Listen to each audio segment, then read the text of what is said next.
Okay, so we've got a few people coming in and out, but shall we make a start? Okay, great. Okay, morning everyone, and welcome to our Speedy Speakers webinar this morning.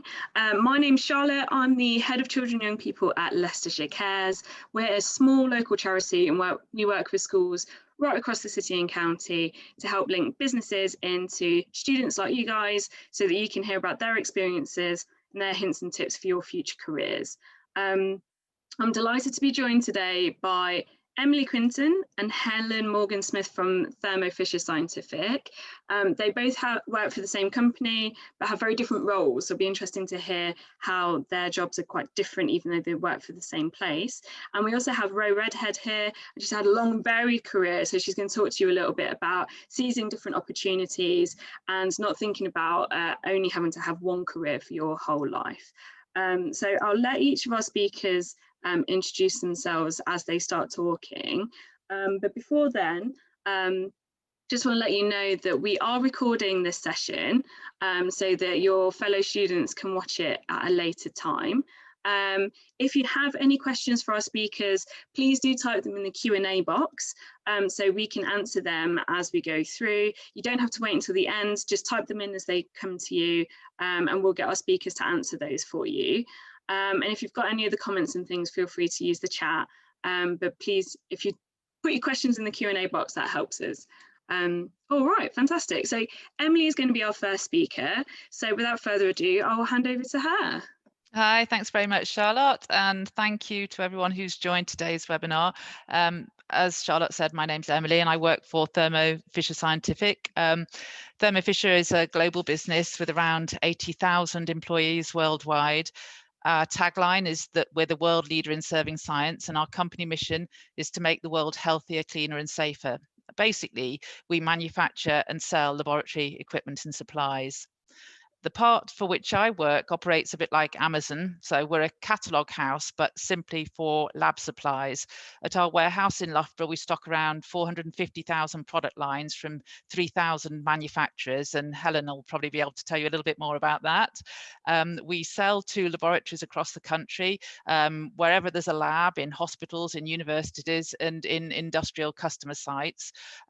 Customers buy through our online catalogue and also by working with our field-based sales representatives. We then pick, pack and dispatch the goods just like Amazon. Each year, our annual sales conference takes place to train our European sales reps, and we have around 350 of these in 19 different European countries, and we train them on our latest key products. In total, we have around 800 delegates from 21 countries, including the US, participating in a 5-day conference. It's my job to organise this this event, and it comprises of an expo, of meetings, of team building, networking events, awards banquet, reward and recognition, and various other meetings taking place during the week. In order to do this, I need to select the country and the venue, manage the programme and the budget, book the audio visual, sort the menus and the catering, book the entertainers, and ensure that everyone is communicated to so that they're in the right place at the right time, and that when they arrive, their rooms are arranged correctly, that there's the correct equipment in place, that the catering arrives on time and to standard and quality. I love my job, and I used to travel across Europe organising not only the sales conference, but many other events for the company. In January last year, I was in Madrid for our 2020 sales conference. I was then due to go to Barcelona, planning for our 2021 conference, then to Berlin for a customer show. I've organised events in Strasbourg, Wembley Stadium, London, Dusseldorf, Frankfurt, Berlin, Athens, Lisbon, Poland, and I've met some extremely interesting people, including Brian Cox, Hannah Critchlow, Robert Winston, and Richard Dawkins, to name a few, who have spoken at our customer shows. Things were pretty much perfect work-wise until March last year, when the world turned upside down. And as soon as lockdown occurred, my role as I knew it came to a very abrupt end. No more traveling, no more meetings. I could have been very down about this. However, one key to success is looking for opportunities. Although face-to-face meetings are no longer taking place, there is a whole industry grown up around virtual meetings, like the one we're having here today, and I've had to learn very, very fast. I'm currently organising the sales conference event that I described to you earlier, but through a virtual conference platform, and I've never been busier. And in fact, this is due to take place next week. When I tell people what I do, they typically comment how cool my job is and that they'd love to have a job like mine. And I guess my job is pretty cool.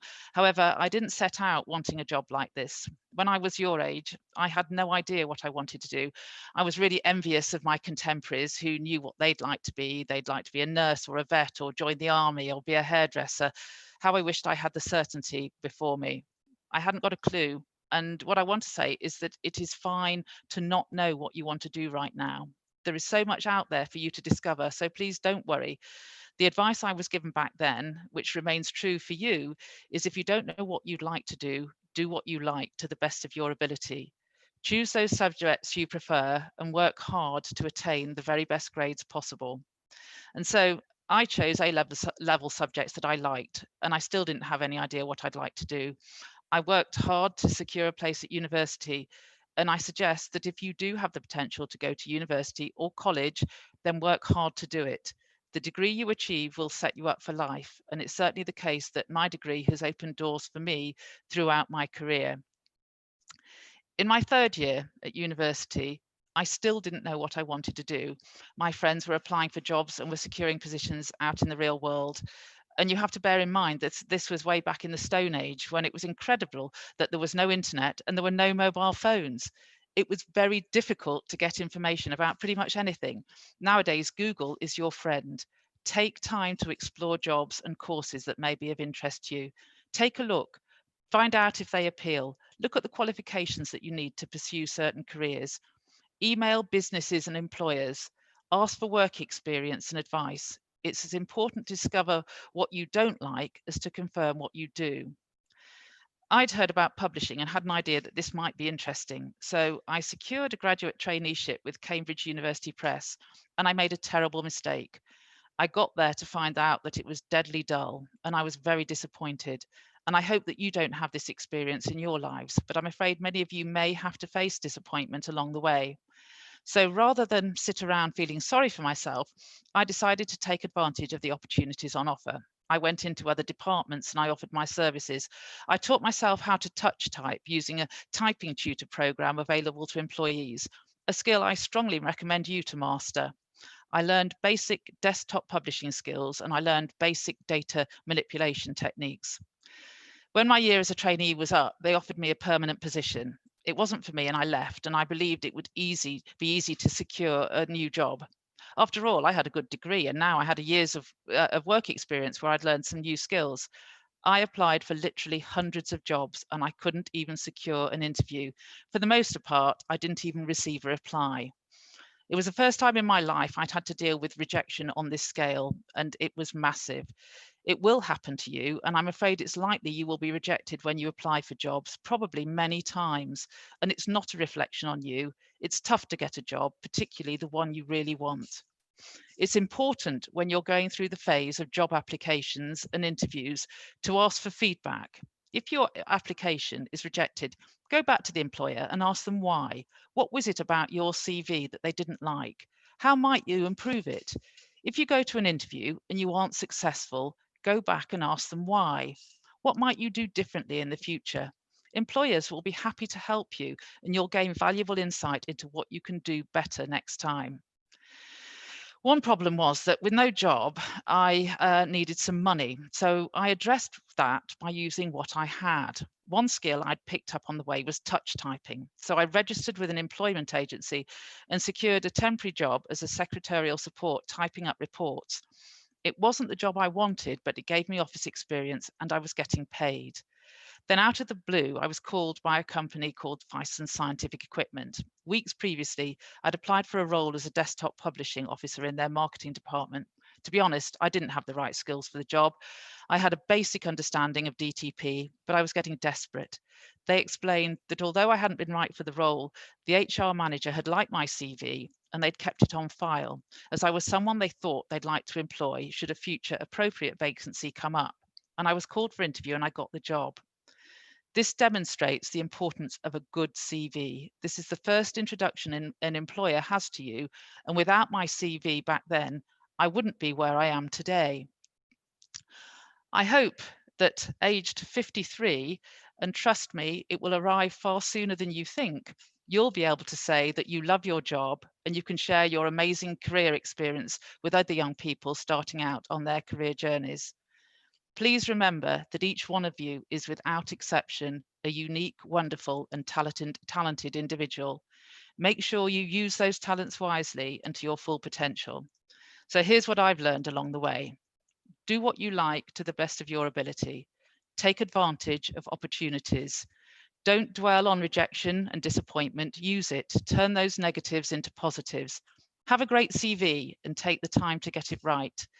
You may not get what you want straight away, and that's okay. You may not get what you thought you wanted and change your career track, and that is okay too. Don't be afraid of change. Enjoy what you do. Make what you do worthwhile. Work hard, and above all, have fun. So I don't know if anybody has any questions. I'm happy to answer. That was fantastic. Thank you so much, Emily. We've had one question come up in the question box, which is, what A-levels did you take? I took biology, maths and chemistry. And back then there was a lot of pressure on girls who were good in science to take science subjects. And I happen to really like science subjects, and it stood me in very good stead. I did have an interview when I was doing interviewing techniques with a student who was a girl who said she was taking science subjects because she really wanted to prove how good she was. And I can see that sentiment, but I would very much urge people to do the subjects they like as opposed to ones they may feel pressured into doing, because that's going to stand with you or stay with you for the rest of your life. Thank you so much, Emily. That was really, really insightful. No problem. I think we're going to hand over to Helen next. Is that right? And Helen can compare her role with yours at Thermo Fisher Scientific. Hi, Charlotte. Thank you, Emily. How do I follow all of that insightful information you've given everybody? So I work at the same company as Emily with Thermo Fisher Scientific. So as Emily said, it's a global organization with about 70,000 employees.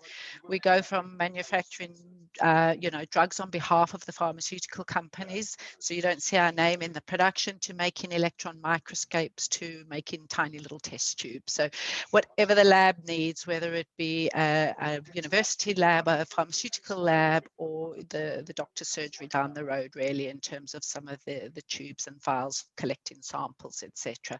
So vast organization. I certainly benefit from the sales conferences that Emily organizes, very effectively run.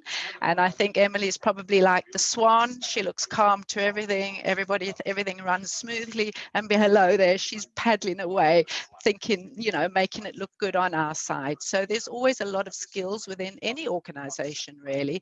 I mean, a smaller organization that's run by an owner will have to be multitasking and do everything, whereas we have the privilege to work for an organization that has multiple jobs and multiple opportunities. And it depends on your path that you end up following. You can start off small, you can start off big.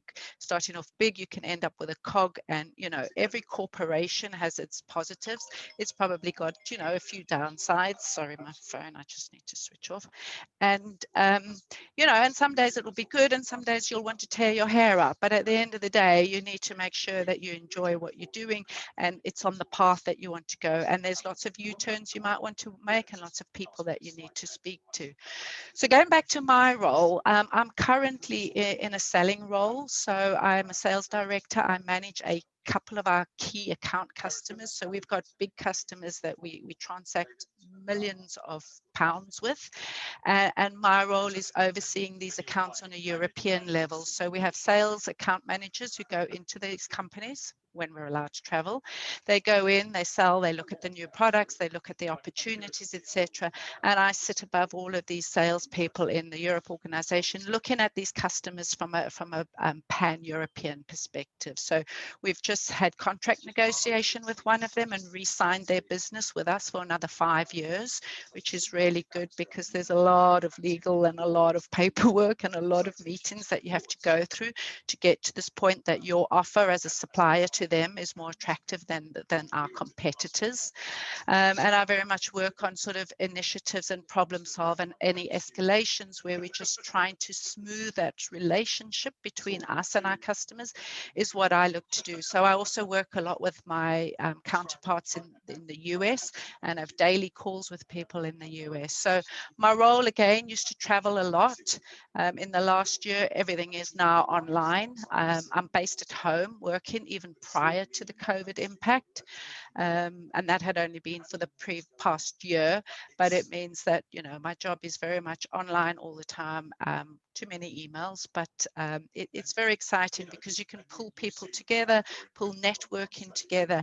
And for instance, a lot of my time last year was consumed with supply of PPE. I think we all know what PPE is now, but not for the sort of health worker community. So for one of our pharmaceutical companies, this is everyday stuff to them before the world knew what it was. They have to wear respiratory masks, they have to wear gowns, they have to wear gloves in the production area to stop them transmitting their bodily pieces to the tablet that they're making, and similarly to stop them inhaling the tablet material that is being made. So, you know, the problem here was last year we had a lot of this PPE that now suddenly had to be diverted to the healthcare market, and our customers are screaming saying, you supplied this to us all the time, now you've got no stock, we're at risk of not producing an MMR vaccine and other implications. So it's been interesting for me watching the news and seeing, you know, what the media says, and then I see it from the other side of the guys who needed this stuff long before all the healthcare workers to the level that they need it today. So yeah, that certainly kept me very busy, and that's my current role that I've been in for a year and a half with the organization. So my route to sort of pathway of my journey of employment is I did a science degree. I qualified in biochemistry and microbiology. Science was always my interest, my love. Again, like Emily, I started off with an idea of what I wanted to do. In fact, I wanted to be a pharmacist, and I went and I worked in a pharmacy over the Christmas holiday, and I just thought it's a shop assistant was my impression, and there's nothing wrong with shop assistants. So literally on the day I registered at university, I changed my course, and I then studied through microbiology and biochemistry. So I started in the academic world in terms of research labs, and just thought that was a bit tedious doing repetitive testing, repetitive science every day. So then I moved into sales for a short period on that. After a year of doing that, I then packed my bags with a friend and traveled, in fact, to the UK and the rest of Europe. I'm originally from South Africa. So I came over here and I au paired and I traveled, and I just wanted to broaden my horizon in terms of out of the world that I had been in education for, you know, 15 years of our life, see what else was out there. And that for me adapted me to taking control of things, having to react in situations that you hadn't thought you would be put into, sitting on the floor in Victoria Station going, where do I live? Where do I go? No mobile phones, no internet. It's literally was word of mouth. When I returned back to South Africa, I went into marketing roles and product management roles where you manage a portfolio. It's always been in the science industry for me. And I've had various process improvement roles. And that's what really I like to do, is I like to fix things. If this process is broken, how should it work end to end? How do we make people's life easier, get rid of the waste, and just take out the steps that are not needed, and actually give a customer experience at the end of the day, whether that customer experience is somebody internal to the organization or somebody external to the organization. And that's kind of how I look at my sales role today. I don't sell, I'm in a sales role, but I'm in an improvement role. How do I facilitate things? How do I smooth things over? So for me, I've been through 6 different companies in jobs over my time. I'm a similar age to Emily, creeping into the mid-50s. And then even within Fisher Scientific, when I joined them 12 years ago, I've been in 6 different roles there. So even when you're in a job, it doesn't mean you're there for life. It means speak to your manager, speak to your direct support, ask them what the opportunities are. Don't be scared to say, I'm applying for another job within the company. Don't be scared to discuss with them what you want your future to be. They got there by changing jobs. They're not going to stop you from changing jobs. But at the same time, you might get into a job that you just sit in and love in. Emily's been in event planning since I've known her for 12 years. I've had 6 different roles within the organization. So everybody has a different pathway that they take in terms of where they want to go to. I mean, our company, as I say, has everything from sales to research and development. We're continually manufacturing products. In fact, last year we produced the COVID tests. You know, Trump was saying we need these tests, and our CEO went to the White House and sat down and said, I can make you 5 million tests a week within a month. And we built a whole new facility within 6 months to provide these tests. So even a big corporation like ours was flexible enough to be able to do that. There's obviously all the marketing side, the digital side. We've got website presence. We're continually enhancing those. So there's a lot of people working behind the scenes, again, improving that communication and improving that digital experience for our customers. So, you know, going back to in terms of where I think that my advice to you would be is enjoy what you do, because this is part of your life. It's going to be 30, 40 years of your life. You can't, you know, if you make a decision when you're 18 or 20, change it along the way. That's not a problem at all. I didn't know what I wanted to be when I left school. I didn't even know what I wanted to study. I picked up a degree and I just ran with it, and opportunities have come. I also ran my own business for 5 years when my children were young in educational toys. So that was a very different angle, and that was a really exciting time, working with children, working with schools, working with sort of special needs teachers in terms of products that could help children develop and grow with. And that enabled me to spend some time with my children at home. Eventually that ran over my life and I didn't get the time I wanted with my children. So I went back into the sort of industry where I could work 9 to 5, in theory. That often overstretches. But you know, you've got to enjoy what you're doing. You've got to have that work-life balance. Yeah, some nights I'm sitting till 11 o'clock, but some afternoons I'm going for a run at 4 o'clock in the afternoon. And it's that balance and flexibility that once you're in an organization and you're comfortable with that relationship with your manager and your colleagues, then, you know, you can work flexibly in some roles. Other roles are obviously very dictated on shifts and requirements that you have. You need to challenge yourself, always challenge yourself. Am I enjoying what I'm doing? Can I do this better? Do I want to be something different? Take control of it. As I said, those discussions on career development, on personal development are really crucial. Don't sit there unhappy, because as I said, you know, you're at work 7, 8 hours a day. You're only awake for another 5 or 6. So it's a large majority of your week that this is going to take up. You need to look at your skill set and also think, I can do this, therefore, how does this fit to an industry? So I'm not going into interview skills, but at the end of the day, you know, if I've problem solved something, how can that fit into the job that I'm going to? When you're outside an organization, Google is your friend. You can look at everything, go into a job prepared, understand who the company is, what they do. When you're within an organization and you want to move role, discuss with your manager, but always go to the recruiting manager and say, I'm interested in this. Can you tell me a little bit more about it? Because you'll find job descriptions are pretty broad and you can read it 3 times and still not really know what the job is. And again, sideways moves, you know, you'll go into a company and you'll be put on an HR band, which depends on your skill, your level, your management level, etc. Move sideways. That's what I've done in this role here. I've made a sideways move. I haven't gone promoted, but for me, it's given me a different skill set and allowing me so that I can then go on my next path of journey, having seen another side of the organization. I was very internally focused before, now I'm very customer focused before. So for me, even at my ripe old age of 54, I still believe I've got something I can offer to the organization, and I've still got something that I can progress to do in order to challenge myself. The key thing is communication. You'll start up a job, you might not want to speak out, you might not want to do this, but I think you need to build that network, build those relationships with people, understand how people work.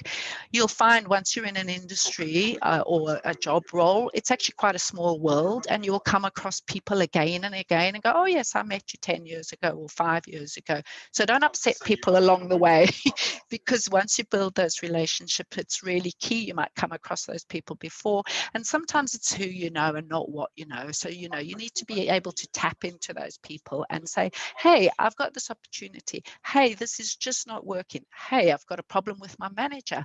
And that happens. You need somebody then who you can sit down and talk to. So that whole personal development is really key. Sort of understand what you want, which is very, very hard at this age. I probably only really understood what I wanted in the past 10 to 12 years. I did think of, you know, stopping and changing career totally, but I found that quite difficult when I first moved to the UK, that I had already had such a niche area that when I went for job interviews, you weren't even being looked at because you didn't have that. So I go back to saying, you know, your skills are transferable across different jobs, across different businesses.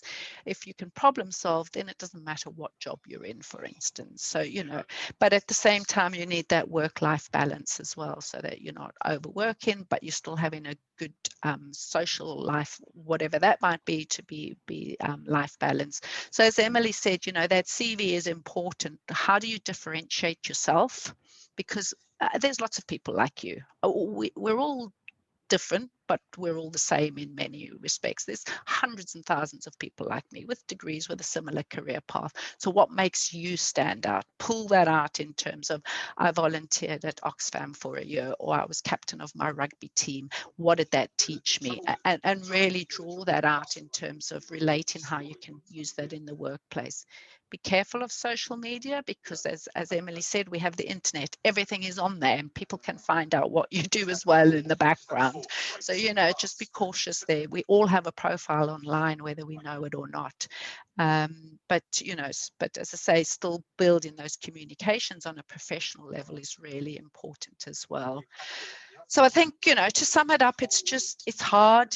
It's not easy, but just do something that you enjoy. There are so many jobs out there today that didn't exist when I was looking for a job. There was the classic, you know, the sciences, the arts, or the communication. Now there's jobs exist that I haven't even heard of, and my children who are at university at the moment, they will have jobs that I haven't even heard of today that will be developed. So you need to kind of just do what you enjoy, because somewhere along the way it'll fit into a role somewhere with our world that is changing so fast. And I think that's also, if anybody has any questions for me, feel free. Wonderful, thank you, Helen. That's great. We haven't had any questions come up, so I'm going to suggest we move over to Ro, and then we can take some questions at the end. Is that okay? Sure. Wonderful, but thank you. That was really insightful. It was some really, really good advice there. So thank you very much, Helen. And Ro, do you want to take it away? Okay, thank you, and good morning to everyone. My circumstances are rather different to those of Emily and Helen, in that I'm considerably older than them, as you can probably tell. So most of my career is now behind me, but that doesn't mean that I've stopped working, stopped learning. I started in the software industry as an analyst programmer, but for a very small software house. So I was largely customer facing on top of everything else. I found out what the customer wanted. I then programmed it. I then installed the computer and trained the operators. And this was in the early 1970s, before probably your parents were even born. Very scary to look back on. And then I moved to another local small software house, which dealt largely with manufacturing industry. And that gave me a couple of great opportunities. I haven't travelled as widely as Emily or Helen, but I did get a chance to work in France for several months and to run a training course in Kuala Lumpur in Malaysia. Then I moved sideways within that organisation and became head of the software development side of things.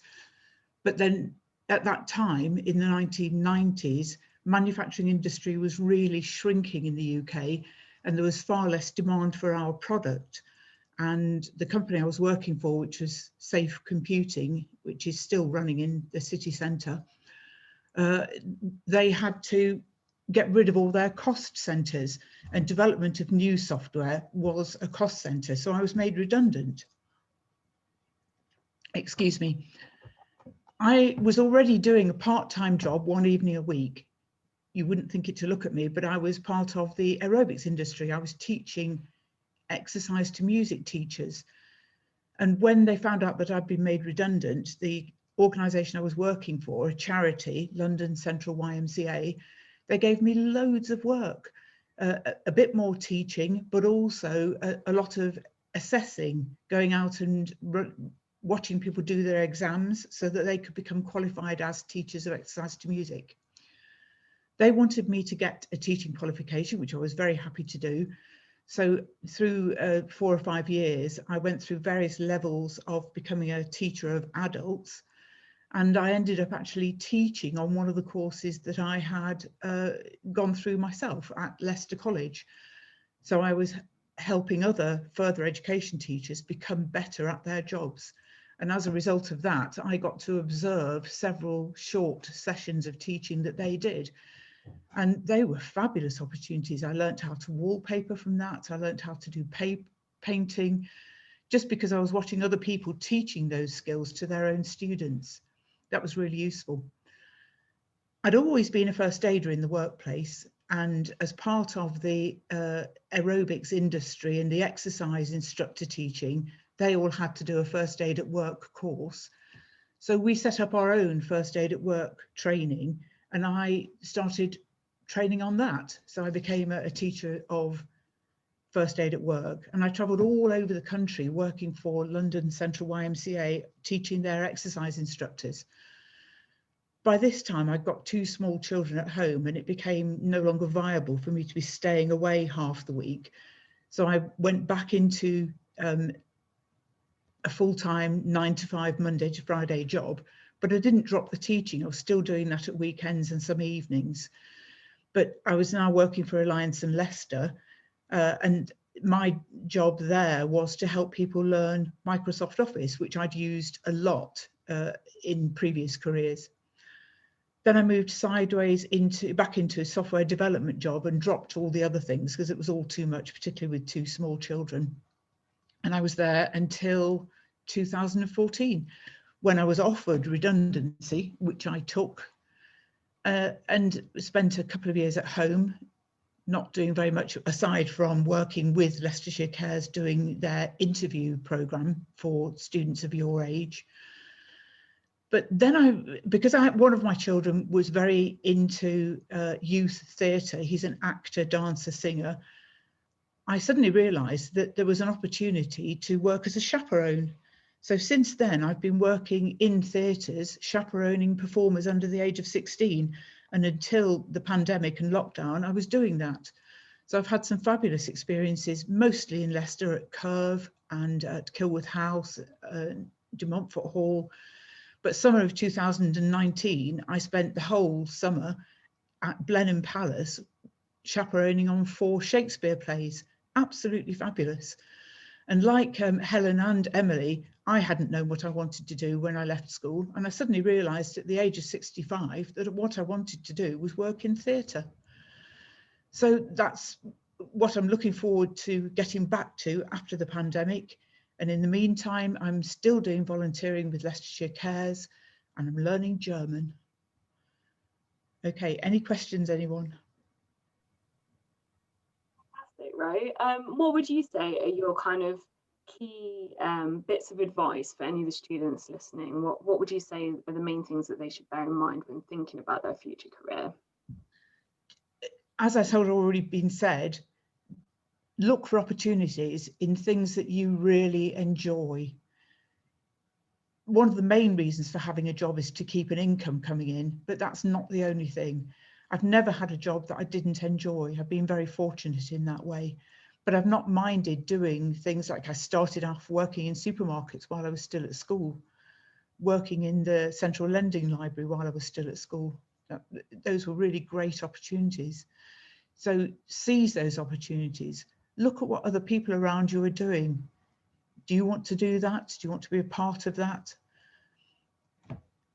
Just grab the chance to move sideways and into something different. We all need to be portfolio career people now, and I can certainly say that I've done that. Brilliant, thank you, Ray. So we've had a couple of questions about A-levels again. Obviously, we've got GCSE students who are thinking about what their next steps are. How useful do you guys think that A-levels have been for you in your careers, or helping you think about what you wanted to do next?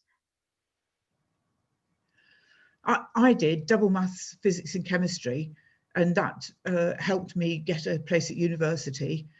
They were the wrong subjects for me. I should have been doing classics. They haven't really helped me in my career at all. All they help me do now is answer questions on University Challenge.